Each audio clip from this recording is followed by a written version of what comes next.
Yes, Aillis. Hello, this is Aillis FM, and today I'm your host, Bella, and I'm with Ivy. It is episode 7, and on today's episode, we will be talking about Asian beauty standards. But before we jump into that topic, we're going to talk a little bit about what me and Ivy were talking about. We had to do a second take because it wasn't working the first time. Yeah. But it's okay. But we were talking about BTS and, like, their love language and, like, how they would be like. And this is why I, like, romanticize how V would be, because Ivy feeds me this stuff and I'm starting to think that I have a chance with V when it's not true. But anyways, so you were talking about BTS love language? Yeah, okay, so this is just my personal take on what their love languages are gonna be. I also threw in scenarios, but like that's for another time. So starting out, I guess we'll start out with Namjoon. To me, Namjoon seems like someone where he very much values the acts of service. Like, I think that's something very high on his, like, love language. Like, it's the little things for Namjoon, I think. Like, whether that's, like, you putting away his glasses if he fell asleep with it, or, like, him, like, warming up coffee for you in the morning. Like, he likes to show love through acts of service like that. Not necessarily, like, big, grandiose gestures, but just, like, the everyday things that make, like, a little... Make life a little easier for you. Like, that's what Namjoon gives me the vibes of. Yeah. Yoongi, to me, gives me the vibes of someone who very much values time. So, like, the quality time, I think that's, like, very big on his love language. He seems like someone where he wants to spend time with you. Whether that's, like, you both actually doing something fun together, chatting with each other, or whether that's just you both being... like, doing your own things, but still doing your own things together. I feel like Yoongi likes that because every minute to him counts. Like, he seems like someone where time is very important to him, or time being spent together, because that's another way of bonding. It doesn't have to be, like, I guess, like, how movies usually portray bonding, where it's, like, chocolates and blah, blah, blah, blah, blah. Yeah. It's just things like that, yeah. And then I think Jin would be... a little bit of the acts of service. Well, I think not just a little bit. I think he'll be a little bit of acts of service and also quality time. Jin seems like someone where he's like if he wants to show you love, he'll show you love by like food and stuff like that, or he'll show you love by like getting something for you. Like, to him, it's not necessarily like buying a gift kind of thing, but it's more like the act of service of doing something nice for you because he loves you. Buying a gift is a nice thing. Yeah, that makes sense. And I feel I agree with you on that.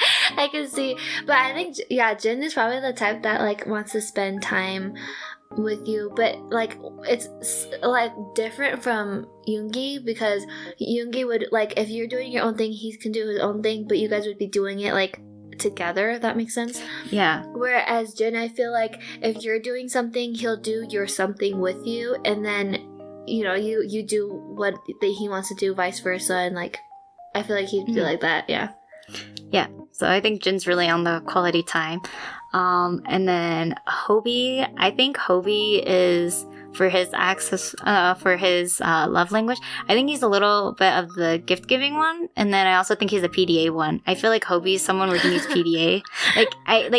He talked about how like he couldn't sleep unless like somebody was like holding him or touching him. It's not PDA, it's touch.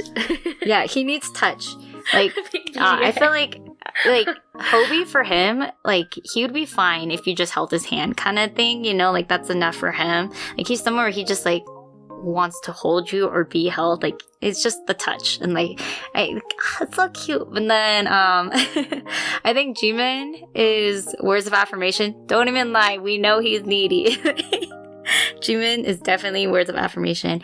And, like, I also think Jimin would be physical touch, though. Yeah, I think Jimin's also physical touch, but yeah, I think he's physical touch and he's words of affirmation. Like, if you don't tell Jimin that you love him that day, he'd be like, man, I must have done something wrong. Jimin's just kind of that person to me. I think Tae's so romantic. I think Tae is the touch and quality time. Tae's someone where he likes quality time with you, and like Jin, I feel like he's someone where he wants to do things with you, or like you do things with him. And then he also really likes like touch, like holding hands, soft kisses, hugging. Like that's what Tae gives me vibes of. And then I feel like Jungkook is kind of like Yoongi with the time thing, but I also feel like Jungkook is words of affirmation too. He is definitely someone who like doubts himself, but like every time like one of the Hyungs praise him, he's like, oh my god, I did great, the Hyungs praised me. So like definitely I think Jungkook is like a words of affirmation and like a time person. Yeah. So and that is why I am dating Tae in my mind. It's okay. I'm perpetually single in my mind too. I know I got Goop, but whatever, you can't say that. I got options. I got Jungkook too, man. Like, oh my goodness. Okay. So. All right, so that was our little talk before we started the podcast, and we just thought that we would share it. But let's get back to the topic of episode 7. So episode 7 is about Asian beauty standards, and we had briefly talked about it before, and we thought it would be a good like segment for the podcast.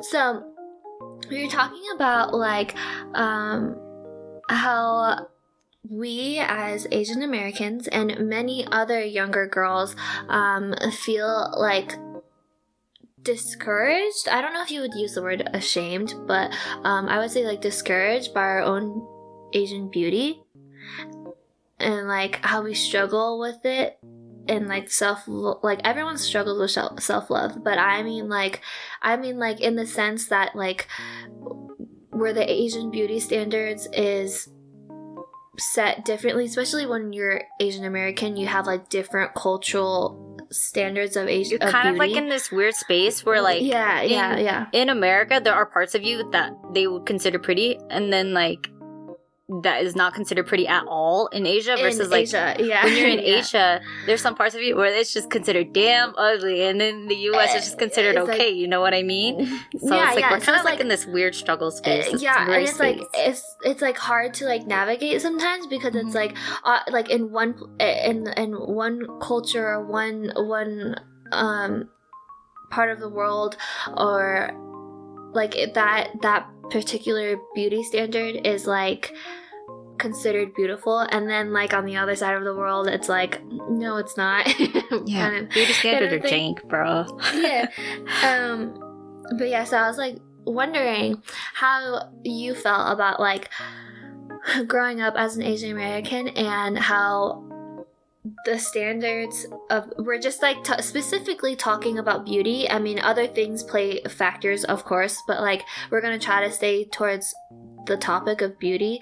How it is for Asian American in school, and for family, and like us being Hmong, and like our culture, and like different Asian beauty, because like Asia is a big spectrum of like what they find beautiful, what they don't find beautiful. So we'll mostly be focusing on East Asian beauty standards, like East Asian, Southeast Asian, just because I feel like South Asian beauty standards are very different too. Well, I mean, kind of, but like they're not necessarily the same as the way East Asian beauty standards are. So yeah. So like the first thing that I kind of think of, and like obviously we're a K-pop podcast, so obviously we follow along, or we like follow Korean beauty standards, or like we are aware of it, obviously. And it is a big thing there.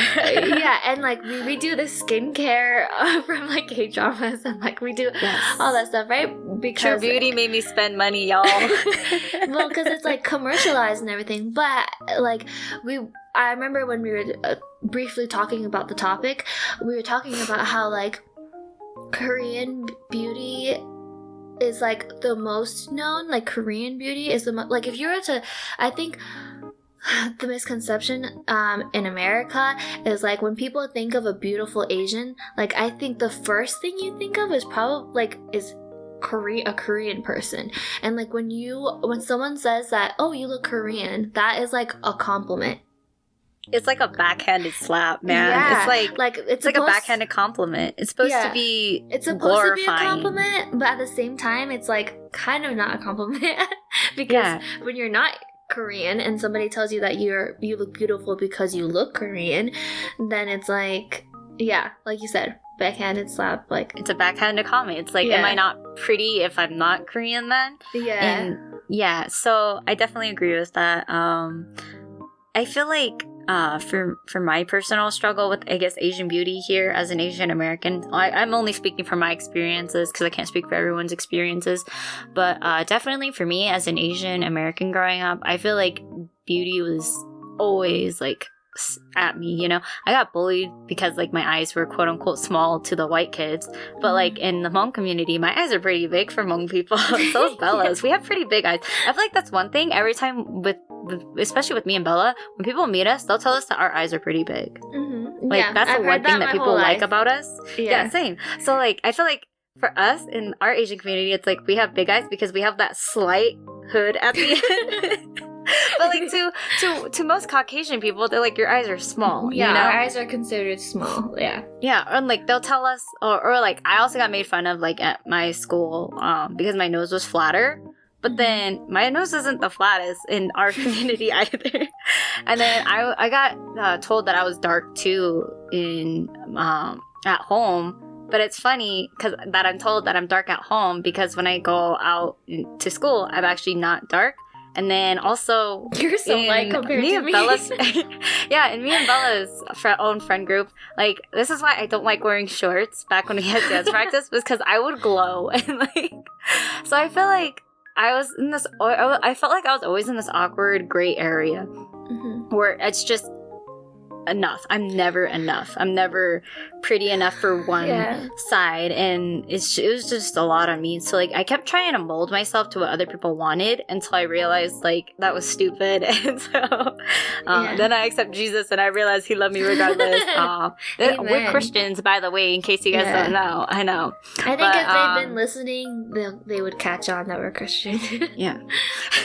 So being able to accept Christ and then being able to accept who I am, that I'm made beautifully in his image, I think is something that really helped me be okay with stop yourself. hating. Stop hating the parts of me that was beautiful, that is beautiful, you know? So, I mean, that's my story. What's your beauty story, Bella? Share your experiences. Well, you already know this, but growing up, if we're just talking about like facial features, you already know this because I've told you multiple times, and occasionally I still have a really hard time with it, is that I really hate my beauty marks that I have on my face. It's not necessarily just an Asian trait, but it's just something that I like always had a hard time with, because like I think in a sense it's not an Asian trait, but it's an Asian beauty standard to have clear skin. And what I mean by clear skin is like, it's like the moon. You have to be like the moon, basically. It's very soft. There's no imperfections. Yeah, like whereas like I don't have bad skin. Like I don't have really bad breakouts. Like every now and then I get a pimple, right? But like I don't have, like, skin quality wise, I don't have bad skin. But because I have my beauty marks, like I just never felt like I fit the beauty standard of like clear, beautiful, healthy skin for like Asian people. Like it's just like a white blank piece of paper. And I always was really insecure about that and growing up. And every now and then I'm still insecure about it, but whatever. Another thing I think they're pretty. Another thing was like you were saying eyes was like in my growing up my entire life, my family, our church has said it, like all of our in the Asian community, our eyes are considered big. Our eyes, like and as a baby, if you see my pictures, my eyes are pretty big. Like they look like they're gonna pop out. But then when I started to go to school, and school is like mostly like white based, not I would say elementary and middle school and high school, all my schools were pretty like. We're suburban kids, so it's mostly white people in the suburbs. There wasn't a lot of diversity. If there was diversity, I kind of barely knew them anyways. But so like when I would stand next to them during pictures, I in my mind, I looked different because people would compliment me on like my big eyes. But then when I stood next to someone that had bigger eyes, then I was just like, my eyes are not big. The comparison aspect. Yeah. And then I would compare myself a lot, and I still, like it's a vicious cycle. But yeah, another thing too is that I don't like my nose. I know that a few like Asian moms have complimented me on my nose because mine is not as flat. It's a little bit more out there, but it's not a small cute nose. Like I think Ivy has a small cute nose. Maddie has I hate my nose. But Maddie has a small cute nose. I don't have a small cute nose. It's pretty long. Anyways, it's annoying, but yeah, like I've got compliments on it, but then like me myself, I like hate it because that's not what I see being commercialized as beautiful, So then like, I don't know, that's another thing I had a problem with. And then you talked about this before we started the podcast, but height. Yeah. Oh, I hate my height, bro. I mean, I learned to love it, but like at the same time, I hate it. It's like we in a hot and cold relationship. Yeah, because another thing too is like at least for me, when I was in high school and I was super short around a bunch of tall, skinny, pretty girls, I just felt like inferior because I was smaller and I was like looking up. But I mean, like, it's nothing to be ashamed of because obviously those are things I can't help. Those are things that I was born with. Yeah. Those are things that's how God made me. But those are the struggles I had growing up, and then it took me a while to like be okay with everything that I was given, and with all the things that I like pick out what that's wrong with me. Like I had to learn how to compliment myself in a sense, not in a way to be like cocky, but in a way to just like you know what, I have good eyebrows. I have good natural eyebrows, and I should be happy about that. Like just those kind of things, like instead of always like being down on myself. But it did take a long time, and I think it's like pretty much like that for everyone. I think in high school you pretty much hate yourself anyway. So yeah, but yeah, that's basically like kind of how it was for me. But like back to what we were talking about, like Korean beauty standard being like Korean people's beauty standard as like the most known most known Asian beauty standard. Yeah, if you know what I mean. Not a lot of people know what Hmong people are. Nope. And they always ask, are you from Mongolia? I'm like, no, there's an H in front of it. I always hear that. But like, or I hate it when they pronounce Hmong like Hmong. I'm like, no. Me too. I don't try to hate on them though, because obviously they've never said it, but it is like a little bit of a pet peeve sometimes. My issue is when you correct them and then they're like, no, you're wrong, and it's like, no, I'm pretty sure I'm right. I'm wrong. Yeah. Or like one time somebody asked if I was like for me, I don't. Every now and then, sometimes I get Korean, but a lot of the times, I think I look more Chinese, like more of the Chinese side. That's where I hear most of the time when people ask if I'm Chinese, and I'll say no, I'm Hmong, and then they'll be like, "Are you sure?" Like, yeah, I'm sure. Like, what is that supposed to mean? You want to see my 23andMe? Like, yeah, I get that too. Right. That's one of my issues with that is like I always get for me, they go down the list, like it's like an ABC. So they start out with, are you Korean? I always get that one first. I don't know why. I don't think I look Korean. Like when you look at me, I don't have a lot of the features that Korean people have. I think I have the features of what they like. If you know what normal Korean people look like not K-pop stars, I don't look like them. So I think when they say shit like that, it's more like you fit in what they want the beauty to look like. Not that I'm beautiful like the K-pop stars, because damn, I wish I was IU, but like you know what I mean. And so like they always start out with that, and then when you say no, they're like, oh, okay, are you Chinese? They immediately go to Chinese right after, and then they'll go to Japanese, because those are the only Asians they know. Like if you're really like very, very rare, somebody would be like, are you Vietnamese? And you're like, no, but they live near us. That's how I feel like every time I hear that. I'm just kind of like, Yeah, that's how I feel too. Because like when they compliment you on that kind of stuff, and then like you're not sure on how to respond, especially like, oh my gosh, when they say, "Are you sure?" I'm like, "Yes, I'm sure." You don't think I know?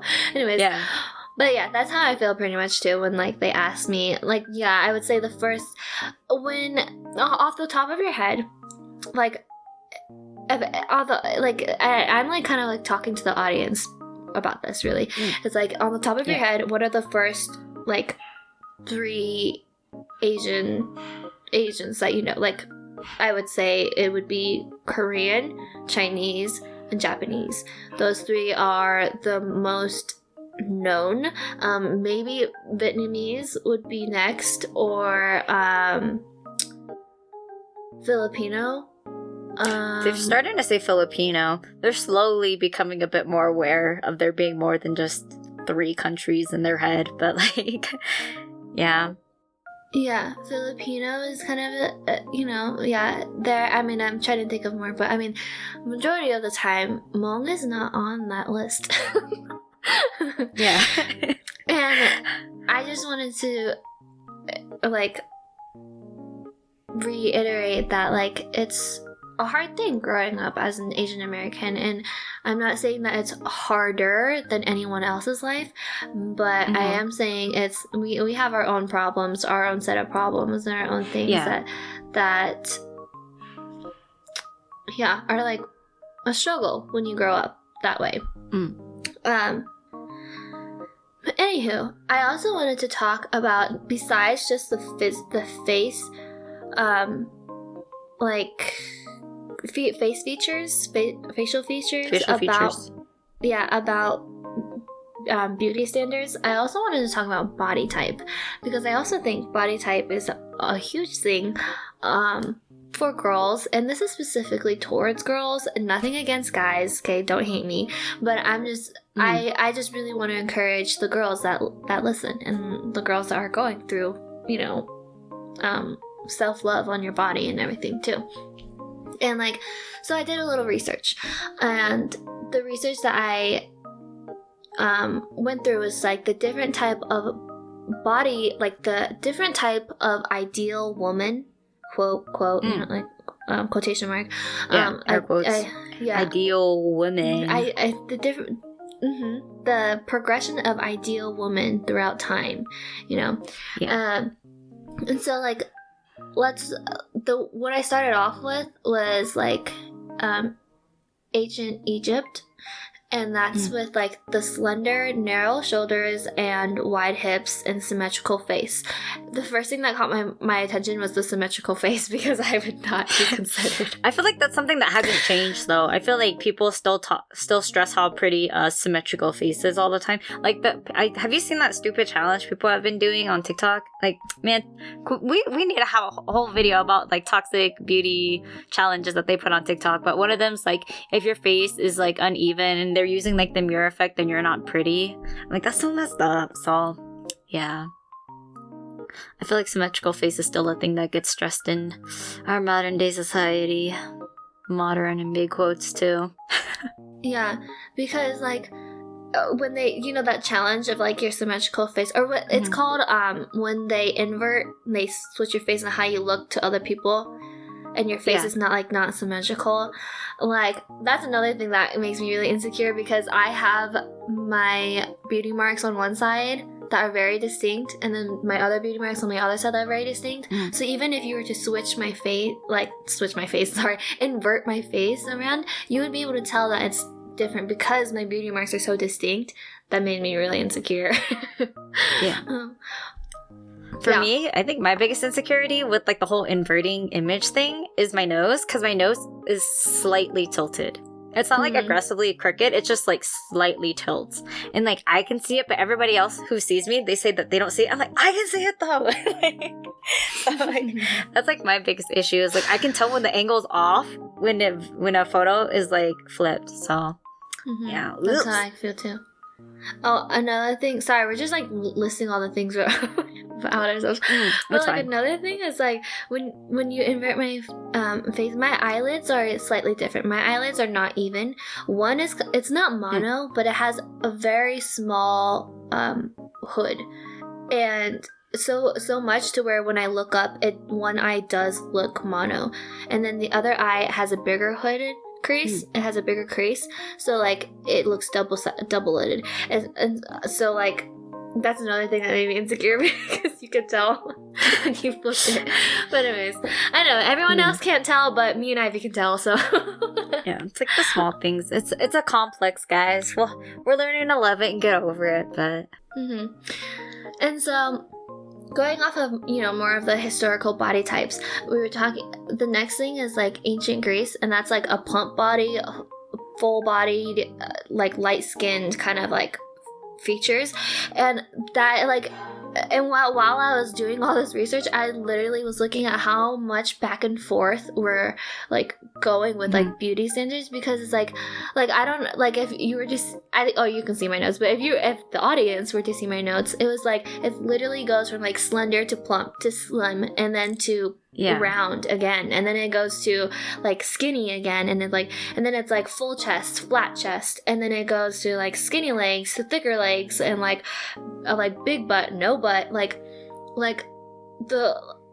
that's like, oh my gosh, like what, literally all I can think is like, what do you want? Like, what do you want they from won't me? let women be women.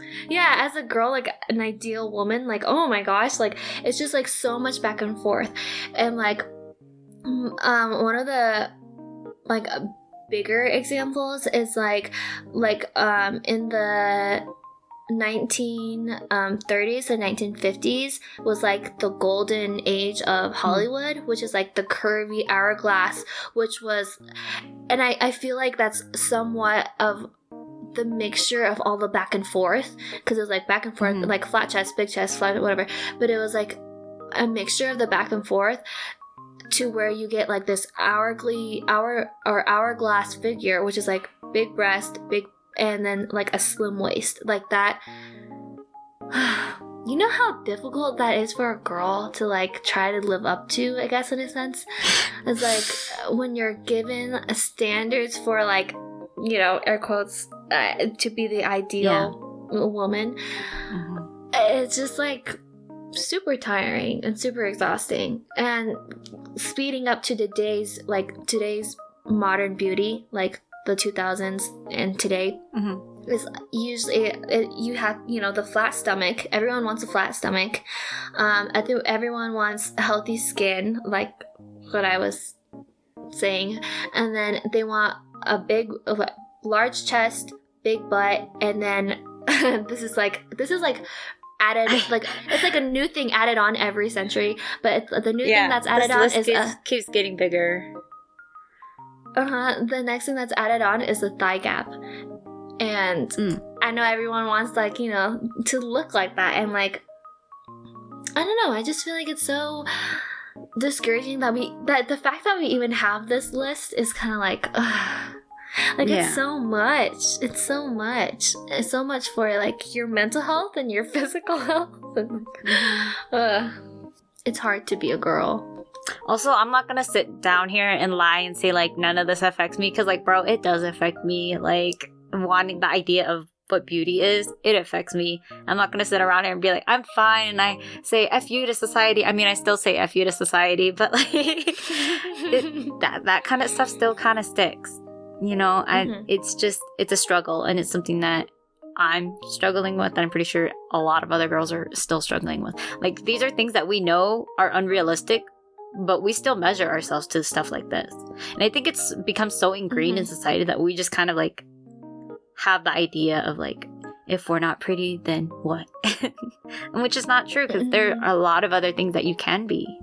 So yeah, and it's like hard because like if we're talking about today, like social media is such a big thing. Social media puts out so much beauty stuff all the time. And I think a while back, you and me both had told each other that on social media we we stopped following like beauty what's the word, influencers. Yeah, beauty influencers, not because we didn't like them or because what they were doing. It's just because it was really like bad for our mental health, because literally all we do is compare. And it was like comparison is a really dangerous thing, and like it was hard for us. Like I know that I had to stop following people not because obviously they're beautiful, but it was like I didn't feel beautiful because I was looking at them, and then I was looking at me, and I was like, I don't look like that. It makes you reflect on yourself and makes you feel shitty because when you're looking at it, you're not looking at it like an inspiration, but sometimes you end up looking at it as like a, wow, I wish that was me. Why is my life so bad? Like, you don't think about it. You know what I mean? That's kind of like what it was for me on why I went on a big like beauty unfollowing spree. Like, the only beauty people that I still follow are just skincare people, and the only thing that they stress is like, wear sunscreen so you don't get skin cancer. So I'm like, okay. And like, which is true, because I mean, I am a big advocate for sunscreen as well as like skincare, not just for like, I guess, the aesthetics of it, but I'm in the idea where the skin is the largest organ of the body, and if you're not taking care of it, like, what are you doing? Because it is very important. A lot of people do get skin cancer later on because they don't think of the importance that skincare does have. So, yeah. Health. Yeah. And like, I feel like not the only, but the person that I look up to for, like, beauty standards, I mean, of course she's beautiful, but it's Jessica Jung. Like, obviously she's my bias, but of course she's beautiful. And like, I know that if you listen to our past podcasts that, you know, I'm a little bit biased because it's Jessica and she's like my favorite, but I also think she has said in multiple interviews, and has said while she's making her fashion, that she doesn't do it based off of the clothes. She does it based off of people's body type. She does it based off of things that will make them look better. Like, when she does her makeup, she only enhances features that she already has, you know. She's not trying to make something that she doesn't have. And I think that's beautiful, and I think that's something that I took into my beauty routine and like my mental health, was that I enhance the beauty that I already have. I don't need to like try to make myself look like someone else. And so, talking about that, I also wanted to briefly like list off and like, you know, give a round of applause to like the idols that like break beauty standards. Yeah. Which would be like, I put down Hwaza because she's the first person that came to my mind. Same. I'm happy you put her on the list. But yeah, I definitely think she breaks beauty standards. And I don't know if you saw, but recently, and I don't know if she's done it before, but I recently saw like a post of her. She literally went to work or like to like a music show with no makeup at all. She just literally whipped her hair up in a bun, and she walked to her set, because, and like typically like idols are not supposed to be seen that way, which is ridiculous. Yeah, it's like even for airports, like you're gonna be on a plane and then like they still have to get their makeup done. It's just like a big thing in the stress of beauty. I feel like we'll definitely have like another episode on this, because I did want to talk about this on like a different episode, but just that idea of like, or the reason why they have visuals in K-pop. Because I mean, before we even listen to the music, the first thing we judge in K-pop, don't lie, is the visuals. That's the first thing you see. K-pop is a very visual medium. So yeah, I agree. Queen Hwasa. Yeah, I love that she like doesn't really care, and it's like a normal, she doesn't, and another thing too though, it is scary though when everyone else is telling you that you shouldn't do that, but she's doing it out in public, and she's not like backing down in a way. Like she's not like, remember how we talked about like wronged apologies, like giving out apologies when you shouldn't have to give out apology, you know? Like, yeah, I'm glad that she's just doing it because it's a normal thing. It's a natural thing. Not everyone looks good 24/7. So, but yeah. And then next that we had was Amber, and Ivy had written down Amber. Yeah. So I wrote Amber down because she was an idol who it was very androgynous. She's not your classic, like, very ultra feminine or hyper feminine idol. She very much embraced like masculine traits too. I remember on her YouTube, she had this funny video where it's find my I'm looking for my chest or something like that, or she goes around looking for her boobs, because people, that's one comment people always gave her, was the whole idea of her being like a flatter chest woman. And it was really funny. She's like, do you know where my boobs, where's my chest? And like, I totally agree with that. It's ridiculous. You shouldn't be asking people like stupid things like that, or measuring people up on like their worth just based on their visuals. And I feel like Amber's someone who really embraced that idea of being beautiful and loving the other parts of you, you know? And so, yeah, I'm saying Amber's definitely a beauty standard breaker.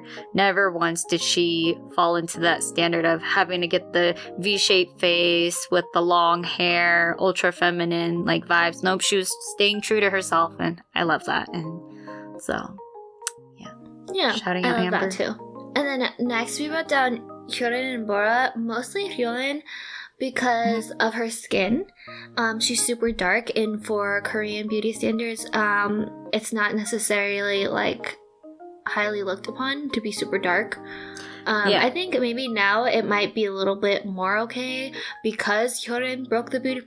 Yeah, when I go buy Korean makeup, I found out that like in a lot of Korean makeup that I do end up buying nowadays, they have more shades available, like darker shades. Because before, oh my gosh, Korean makeup, it only comes in a 21 and a 23, and that's just my shade as the 23 and then 21, which is paper. So like, that's what it was. And like now they're expanding it to like a little darker. Like it's not necessarily like all inclusive yet. Like we don't have skins like that are very deep in ebony, but like, I mean, they're becoming more inclusive of like understanding that their peoples, or I guess like most of the East Asian beauties are not just two shades. So yeah, I agree with you. Which is a good thing. I remember a lot of colorist jokes had come out when Hyorin was still doing a lot of things with Sistar. They would always make colorist jokes about it, like comparing her to Dasum, because Dasum was really pale. And I mean, I want to like praise Hyorin for sticking with the tan. So. Me too. Yeah, because like I said, going out in public when everyone's telling you like that's not beautiful, it's kind of a hard thing to do. Just like if you were to go out in public and say you're dating someone as a celebrity when everyone's hating on you, that's a hard thing to do. But like, you know, sticking by it and sticking by what you believe is like that's why, you know, I want to give them a round of applause, because they are role models that I would say are very good role models to look up to. And then next, Ivy wrote Woozy from 17. Yeah. I feel like one thing about Woozy is like his height. Like I love Woozy's height, and like I'm pretty sure all the other carrots do. But I feel like that's one thing that like a lot of people always attack him for, like non-K-pop fans or like non-17 stans. Like the first thing they'll attack is Woozy's height, and it's like that's such a low-hanging fruit to go for too. Like he's more than his height. He's amazing. He literally composes like just about all of the 17 songs, you know. And like there's so many other great qualities about him. Like I don't know. I just feel like he's definitely someone breaking that idol. But beauty standard, because like in the beginning everybody would always make like short jokes about him, like even on variety shows, but like now people don't even bother joking about stuff like that. They'll joke about like things that he does on the show instead. And I feel like he's really definitely breaking the short men thing. I feel like that's always been like a big complex with, especially with Asian men, the idea of being short. So I think he's breaking that beauty standard. So yeah. Okay, next on our list is B Rain. And we had talked about I added Rain onto the list. Sorry, Bella. I didn't mean to cut you off. But I added Rain to the list because I was telling Bella, like, yes, Rain is like a very attractive man. Everybody knows this. But the thing is, Rain, he was actually, he spoke a lot about this a lot. He was rejected from a lot of different entertainments just because of his eyes. He had monolids, and that was something that was the one thing that would differ entertainments from, like, saying no to him. Could you imagine that, saying no to B Rain with, like, his amazing dance skills and, like, his deep voice? Like, straight up, just because he had monolids. But yeah, so he was definitely one of the first starters in the whole breaking the beauty standards. I don't think a lot of people think about it these days, because I've seen more monoliths in K-pop, which is amazing to see, you know. But like, I feel like people don't really think about how hard it was, especially for us, because we started out listening to second gen K-pop, and now looking at it in second gen, we rarely saw anybody with monoliths. So yeah. I think to end the podcast, because I know we're like a little bit over time, but to like ballpark the songs that we have for this episode about like self-love, Asian beauty, I wanted us to pick songs about self-love and struggling with self-love. So going off of our songs and tracks that we chose for this episode, based on the topic, what songs do you have? So for the first song I have, it is Black Happiness by Yoon Mi-rae. Tasha, I love Yoon Mi-rae. If you guys know me, she is definitely one of my favorites. Like, she is my idol and my queen. But the song Black Happiness is about her experiences as being a black, half Korean, a mixed person, and it's just her experiences with like how hard it was growing up like that, and struggling between that identity, between the two identities. And my favorite part is the chorus where she talks about how she says, when I hate the world, music comforts me. And like, I can totally relate to that. And she talks about how she has to hold up and stay strong and love herself even when things are hard, even when you feel like the world hates you. And so that song definitely speaks up to me. I also added Without You by Michelle Lee, who is also a mixed Korean singer. She is half black, half Korean. The song Without You is just about beauty acceptance, being beautiful without having to set yourself in one single part of your identity. And so I love Michelle Lee. I also added Main Actor by Minami. This isn't too much of like visual beauty, but like it's a self-beauty song and the struggles of self-love through that self-beauty. It goes with the aspect of what I was talking about earlier of not being enough. The song, she talks about struggling with not being enough to be a main actor in her life. She always feels like she's a side character regardless of what she's doing, even though she has all these other great traits that she knows that she has, whether it's like her singing or her being able to compose music beautifully. She just feels like she's not enough, and I totally get that feeling too. So putting Main Actor in by Minami in there. I'm putting Epiphany by Jin, not for the memes, but definitely for the meaning. Because in the chorus, he says, I'm the one I should love in this world. And like, man, that resonates with me.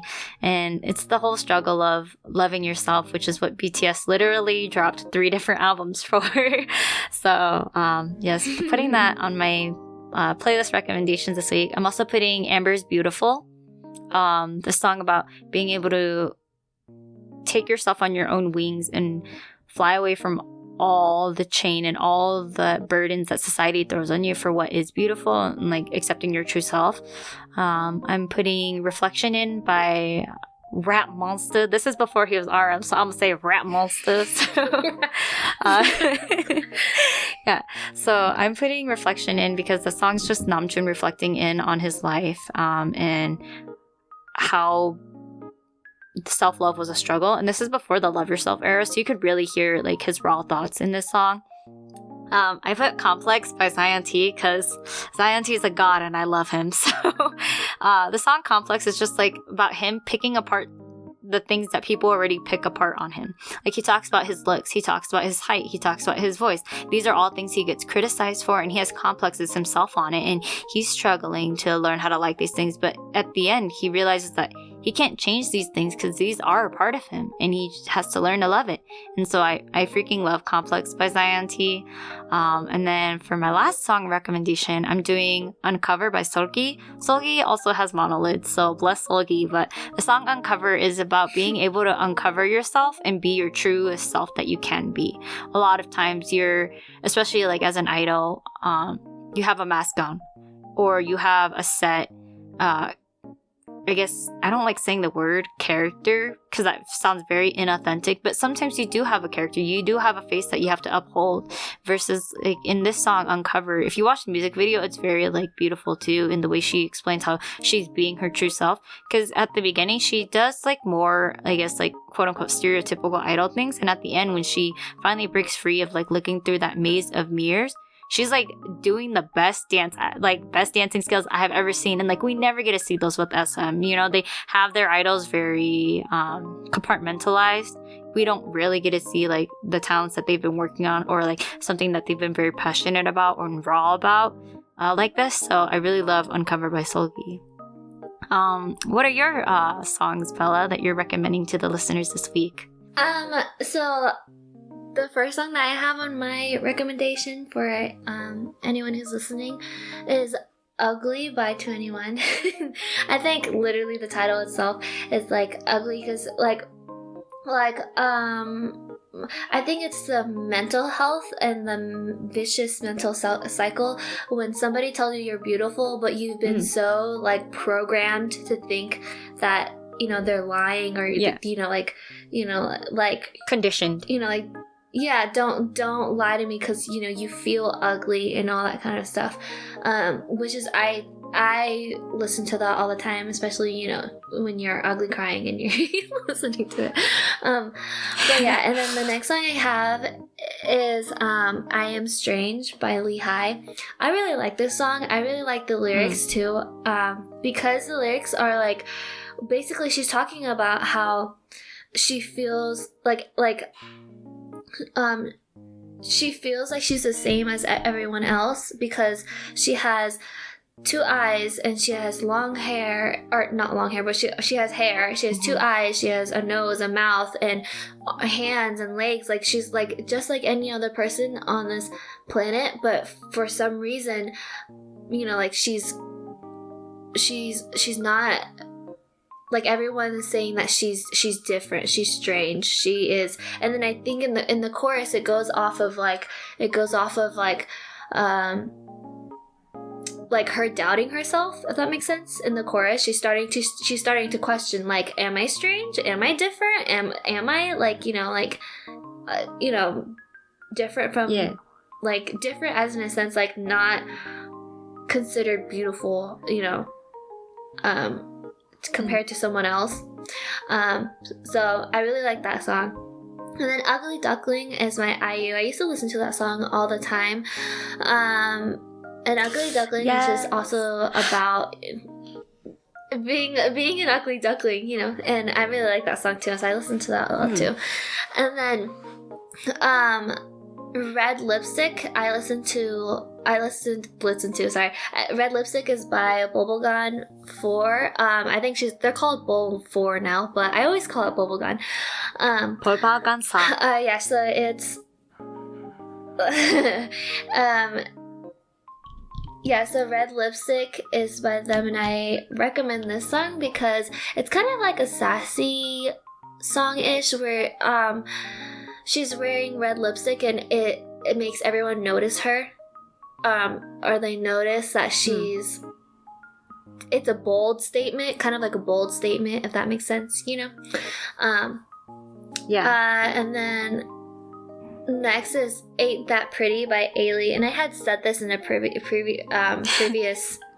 podcast, but I also still really like this. And plus I also think I didn't put it down, but now that I'm saying Ailey, I think Ailey also broke beauty standards just by, I think at the time when she was coming out, she wasn't the skinniest idol there was, and she just like owned it, because I mean and I think that's where the curves kind of also came into Korean beauty, because at first I don't think it was really a thing, but like yeah, Ailey, I also think Ailey broke some beauty standards by that. And then more uplifting kind of beauty or self-love songs would be Beautiful Mind by Jessica Jung and Beautiful by Jessica Jung. Beautiful Mind though specifically I really like because it's talking about no matter how you look physically, what matters is having a beautiful mind and having a beautiful heart and like being a good what makes you beautiful is being a good person and being, you know, like having a beautiful mind and a beautiful heart. That's the most important thing. It doesn't matter how you look on the outside, really. And then the last song I have is Love Myself by BTS.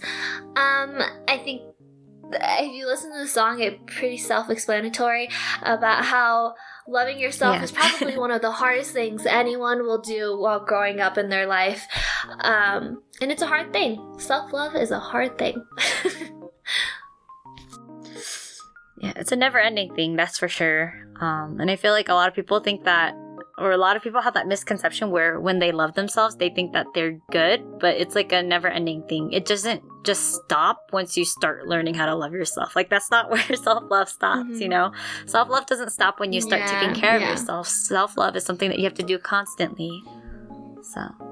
yeah, and it's not like self-love like you have to give yourself praise. It's self-love like you have to accept how God made you, you know? Mm-hmm. But I think that concludes the majority of our podcast. And I want to thank everyone for who's, you know, listening and who has been listening, or if you just started listening. But yeah, check out the playlist in the description, and we'll talk to you guys next time. Bye. Make sure to follow us on Instagram if you guys want to see our updates too, at Aillis_official. Bye. Okay, bye.